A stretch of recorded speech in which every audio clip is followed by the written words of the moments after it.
Hi అండి, అందరూ ఎలా ఉన్నారు? బాగున్నారా? ఈరోజు మనం ఎంతో ఈజీగా ఇంట్లోనే సేమియా పులిహోర ఎలా చేయాలో నేర్చుకుందామా? స్టవ్ మీద బౌల్ పెట్టి అందులో కొంచెం వాటర్ వేసుకోవాలి. లైట్గా సాల్ట్ వేసుకోవాలి. సాల్ట్ వేస్తే టేస్ట్ బాగా ఉంటుంది సేమియా. లైట్గా ఆయిల్ వేయాలి. ఆయిల్ వేసినందుకు సేమియా కరుచుకోకుండా వస్తుంది. ఇప్పుడు వాటర్ బాయిల్ అయ్యాక 1 కప్ సేమియా దాంట్లో వేసుకోవాలి.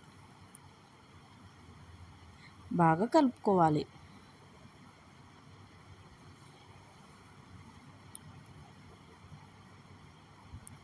ఇలా నేను చూపించినట్లు 80% కుక్ అవ్వాలి సేమియా. మరీ ఎక్కువ కుక్ అయినా బాగా రాదు. ఇప్పుడు ఏమేమి తీసుకోవాలో చెప్పేస్తాను. ఆనియన్, టమాటో, మిర్చి, కొంచెం కొత్తిమీర, కొంచెం కరివేపాకు, కొంచెం కాజు, కొంచెం గరం మసాలా, కొంచెం పసుపు, కారం, కొంచెం ఉప్పు, కొంచెం అల్లం, కొంచెం ఆయిల్. ఇప్పుడు స్టవ్ మీద ప్యాన్ పెట్టుకొని 2 టేబుల్ స్పూన్ ఆయిల్ వేసుకోవాలి.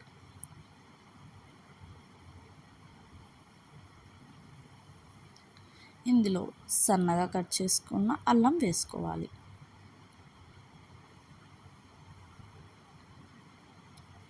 ఇందులో బాగా స్లైస్ చేసుకున్న మిర్చి వేసుకోవాలి. కొంచెం కరివేపాకు,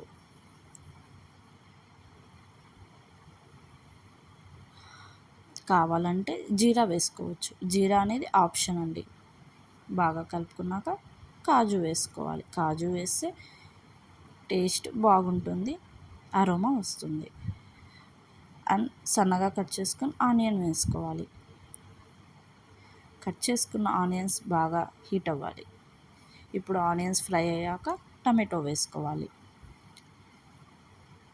టమాటో కూడా సన్నగా కట్ చేసుకొని వేసుకోండి. అండ్ ఫ్రై అయ్యాక కొంచెం కారం, కొంచెం ఉప్పు, కొంచెం గరం మసాలా, కొంచెం పసుపు వేసుకొని బాగా కలుపుకోవాలి.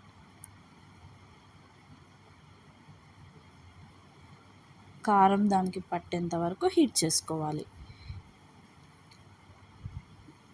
తర్వాత కొంచెం కొత్తిమీర కట్ చేసి బాగా కలుపుకోవాలి. బాగా కలుపుకున్నాక అందులో సేమియా వేసుకోవాలి. సేమియా వేసుకొని బాగా కలుపుకోవాలి బాయిల్డ్ సేమియా. ఇప్పుడు ఒక పొడుపు కథ అడుగుతాను, ఆన్సర్ కామెంట్ చేసేయండి. తనను తానే మింగుతుంది, మాయమవుతుంది. ఆన్సర్ ఏంటో చెప్పుకోండి చూద్దాం.